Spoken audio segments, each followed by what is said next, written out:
Welcome to the Fantasy Football Prophet Podcast, hosted by Craig Phillips and Jeff Torrey. Visit us at fantasyfootballprophet.com. And now your hosts, Craig and Jeff. Welcome everyone to the Fantasy Football Prophet Podcast. I'm Craig Phillips, joined as always by Jeff Torrey, and today we're going to be talking about some players that are trending up on our list right now, which we've each picked three players that we'll see. I don't know Jeff's reasons. I don't know who he picked, but that have just found their way going up our rankings here as we get closer to the season, which, crazy enough, Jeff, I'm pretty sure we're like 16 days right now to kickoff. That's it.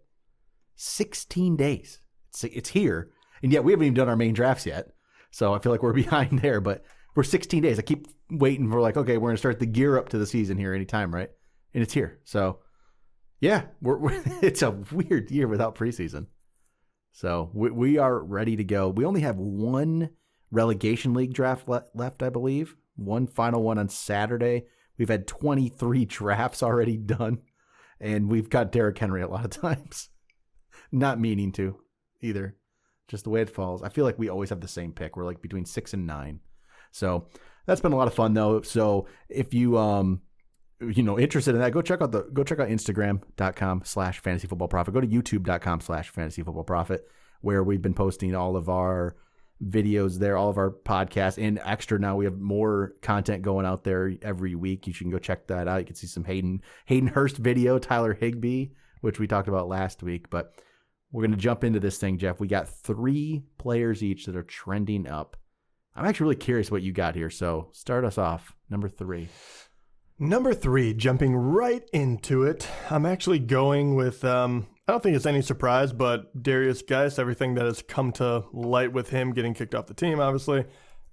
Someone has to, bear the brunt of that. In a good way for this one, he makes more room.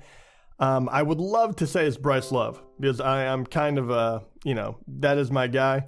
But as of right now, from what I'm hearing, I love the fact that it seems like he's getting back into football shape and he's, looking better and better. But the guy that is probably going to stand to gain the most is Antonio Gibson. So he is a running back / wide receiver, which is great. Maybe he'll even get a dual position in fantasy at some point. That'd be awesome. But hey, I mean, if you look at their depth chart right now, you have minimal amount of people that are like guaranteed a certain amount of targets or a certain amount of rushes, right? You have Adrian Peterson that is kind of the de facto number 1 running back. Nothing wrong with him, but obviously he's getting older. So I think he'll get a lot of carries that way. And then on top of that, I think he'll catch a lot as well. And not only out of the backfield, but, it's been widely speculated that he could even line up all over the field. I don't see any reason he shouldn't when you look at, okay, you have Terry McLaurin, but after that, I mean, right now, if you look at their depth chart. Like Steven Sims, who's interesting, but not really. Right. And much, you're kind of like, okay, fine. But other than that, and they, Antonio Gandy Golden was a draft pick. We don't really know what he's going to be. Other than that, Kelvin Harmon, Trey Quinn, Dontrell Inman. None of these guys are spectacular, right? So there's a whole lot of upside for him to play. And now that Darius Geis isn't there, I think that the backfield thins out just a little more. I think it just solidifies the fact that they're going to use him. And right now, all I'm hearing is positive stuff. He's even getting first team reps, which is huge. It could be, you could give it to a lot of other guys, but I think that's a huge kind of pat on the back saying, all right, going into the year, you as a rookie are going to be in the plans. And I think that there's a lot of other rookies that are in good situations that will play a lot, but they're going to have to fight tooth and nail in order to make sure other guys don't overtake them. I think this is wide open for Antonio Gibson. I know that a lot of people like him, but because of this news, I feel more confident that I'm not just going out on a ledge and saying, making some grand statement. But yeah, Antonio Gibson would be number 3 for me. I was a big Gibson fan heading into the draft. Before the draft, I talked about Gibson. God, you know what? This is going to remind me of this situation, okay? And it's not saying I'm comparing them exactly this way, but I'm saying just the situation and how this is going to play out for me personally. I'm just talking about me. I don't really care about anything else. This reminds me of Alvin Kamara. I was going to say, you're bringing up Kamara again. Yeah. So it just reminds me of that situation where I feel like I found Kamara before the draft. He got to a spot where he was way down in the depth chart because they had a million guys there, and it kind of all played out for him, right? And Adrian Peterson was ahead of Kamara too, wasn't he back then? Was he still on that team when he got traded to the Cardinals? Yeah, he was part of that he was part of that backfield. It might have been. I'm pretty positive. I mean, no. He's so been around. Peterson now. was part of that backfield when Kamara came in, and that was part of it. Why he was Ingram and Peterson, and then Kamara was like the way at the end. So it got Peterson ahead again.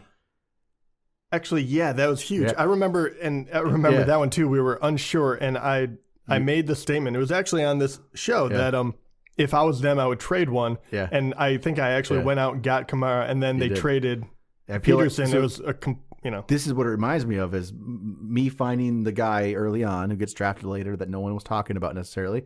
Then people start talking about him a little bit. You start talking about him. You draft him. He goes on to do great things for your fantasy team, and I don't get him. We can only hope. I mean, he is definitely not as under the radar. No, not as much as Kamara even, but no. Surprising. But so, all right. I think all that. My number 3, Bryce Love. I like we flip-flopped. I was like, I can't do Bryce Love. I love him so much. I went with you. I picked your guy.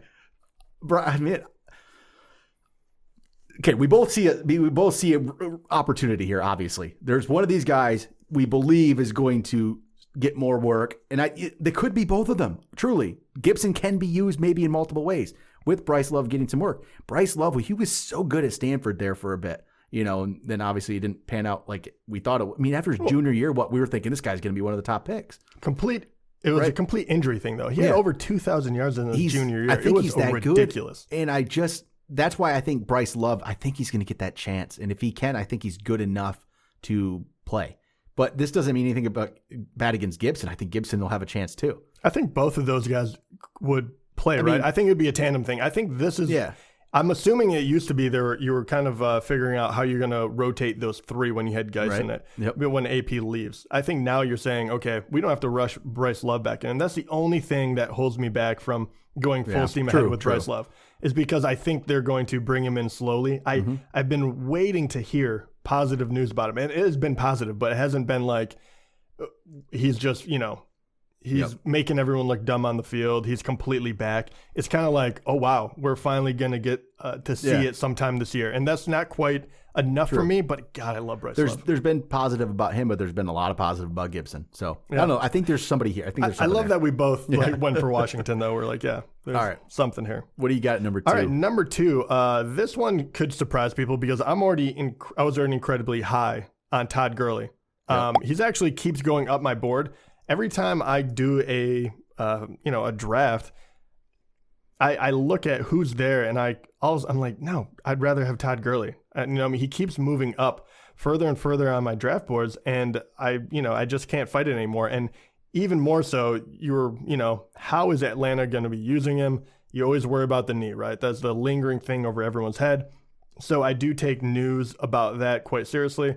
And just a couple days ago, offensive coordinator Dirk Koetter, he expects a minimum of 15 weekly touches for Todd Gurley. And I was just like, I'm all in. If he gets at least that, you feel decent. Yeah, and I love getting him as a number 2 running back. Yeah. I think that is nothing but upside. I love it so much. So even more so, I was already higher than most people. I continue to grow my love for Todd Gurley. I think he has a resurrection of a year, even though he wasn't that bad last year. It's funny how it just feels like everyone's done with Todd Gurley, and he's only 26. He still has some years. I know the knee funny thing is no one's really talking about the knee this year too much, but that was obviously the concern. I think he still has enough left in him, and I'm a big Gurley fan too. So I know. I feel like it's funny this year too, because I feel like I get kind of what people would consider old running backs, even though they're not old. Right. But I end up with him a lot. I end up with Le'Veon Bell a lot. I feel like these are the guys that are being underappreciated. And anyway, but I won't steal any more thunder in case I mention anyone you're talking about. We're good. So I'll go with my number 2. And I talked about him last week, but I had to put him on here again. It's Damien Harris. He was my number 1 league winner last week. And I feel like the news even got better for Damien Harris since that episode. I almost feel like it's been trending up even more. So I had to put him here, and he's finding his way up my ranks as well. And I got to move him up even higher right now. Give me 1 second. Moving him up. There we go. Just put him up higher. So I think he's going to get that opportunity. And it's not a surprise to me if the Patriots all of a sudden have a guy that they didn't play at all last year and just gets that chance this year. That's a Patriots thing to do, isn't it? And I just don't believe in Sony Michel at all. He's not healthy. And I don't think he's been good enough. I think Damien Harris, we talked about this last. I don't have to go through everything, but he was a very good back in college. I think he's going to get that opportunity. Lamar Miller doesn't worry me at all, except, again, I guess I see a spot where they go and use Lamar Miller. It's the Patriots. They're odd. They do things differently. But all the news about Harris has been good. You haven't heard any negatives yet, so this is an odd year, though, because we don't actually get to see him on the field. That's where I wish we actually got to see him in a preseason game. That's where the preseason, you take it with a grain of salt usually, but it gives you at least some glimpse of just something, and we got nothing, which was, I really would have liked to see what he's doing exactly, but I'm starting to believe in it a little bit where I've taken him in some drafts, but he's like a 4th or 5th running back, but if I get him there, I feel decent. So, Damien Harris. Yeah, he's actually my number 1. Is he? See, look at that. Well, he has to be. I mean, first of all, hearing about Sony Michel, I mean, these are all good points you made, but hearing about Sony Michel, I think everyone kind of took, like, their ears perked up and they're like, okay, well, who is it going to be then? Is it going to be James White again? He probably moved up a bit, right? Anyone to do with that.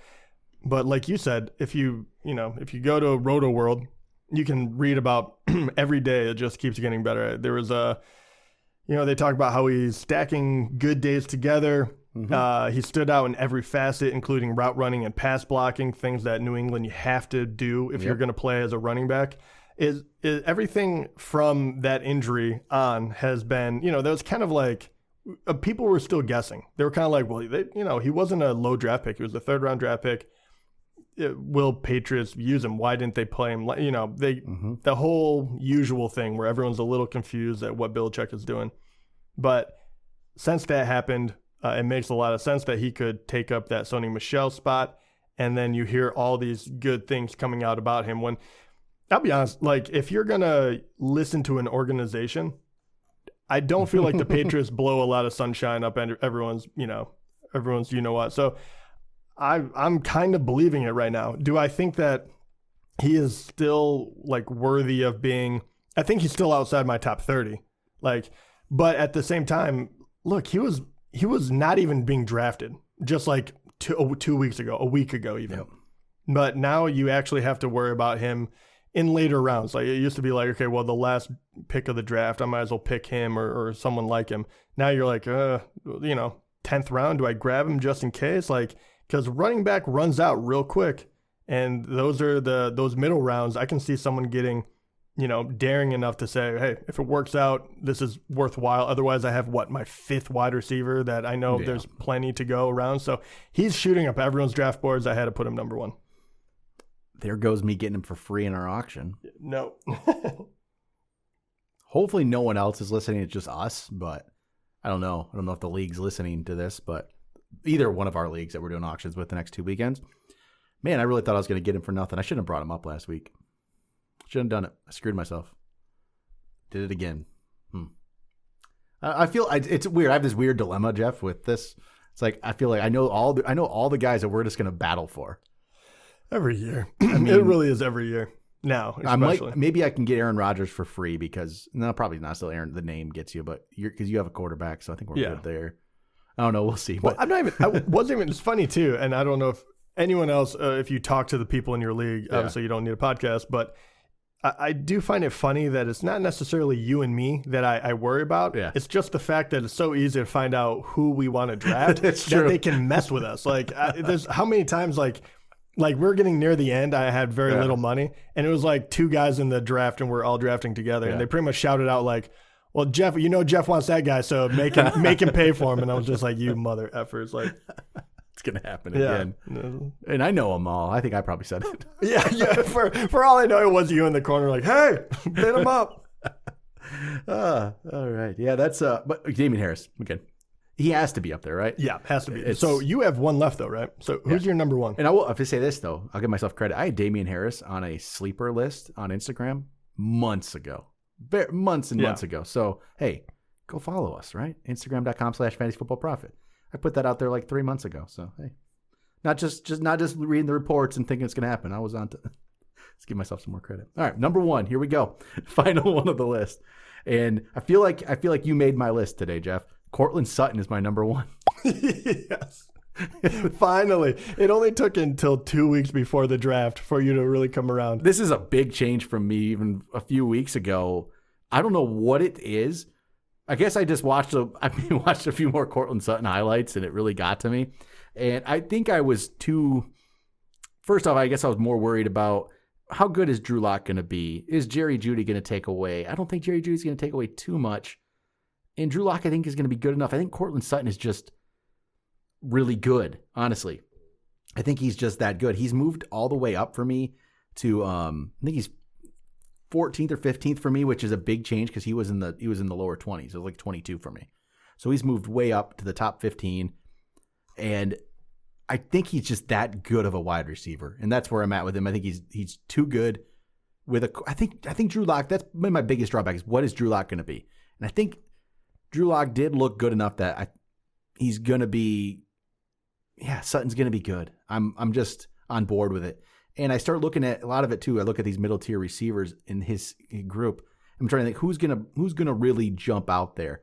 And for some reason, I think it's Sutton. I'm actually I might talk about him next episode when we do trending down. So I'll save some comments, but I actually feel more confident. I like Diggs, but I feel more confident in Sutton. Sutton's gone ahead of Diggs for me. Calvin Ridley, he's gone ahead of Calvin Ridley. Players like that, even he's gone ahead of Cooper Kupp for me as well. Cooper Kupp's kind of dropped, not really a trending down type player, but he's dropped for me. Sutton's gone ahead of A.J. Brown.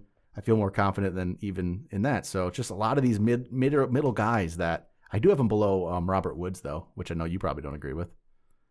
I don't. But I'm also very, very high on Sutton. I had him ranked 13th as a wide receiver. You're already up there. I do.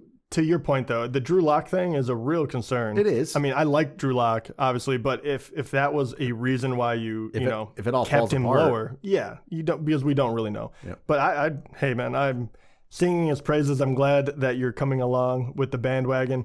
I think he is a very special wide receiver. Yep. Coming into the league a couple of years ago, I thought the same thing. I think Jerry Jeudy only helps him. I think Jerry Jeudy is another one that I think is going to be very special. If Lock is the real deal, he is going to have a lot of weapons to play with. It is going to be very, very fun. I'm excited to watch Denver for the first time in a long time. Yep. I mean, they have a lot of talent there. If Drew Lock can play. If he can play, it all Melvin hinges Gordon on him. And Phillip Lindsay and then Sutton and Jeudy. And even KJ Hamler. And Noah Fant, Noah Fant. I mean, my gosh, they will be a very fast team, and then Sutton is he's a different kind of guy. He's a playmaker in the end zone, in the red zone. He can go up and get it. Yep. He's phenomenal. Anyway, I love that. Yep. All right. That's going to do it for Trending Up. We'll be back on Friday's episode. We're going to have Trending Down players, which I have a few of those as well, which is funny because nothing's happened really for them to trend down. It's just our minds have changed. We have no preseason. We haven't seen anything, but hey, opinions change as time goes on, right? So, all right, that'll do it for today. Talk to you guys next time.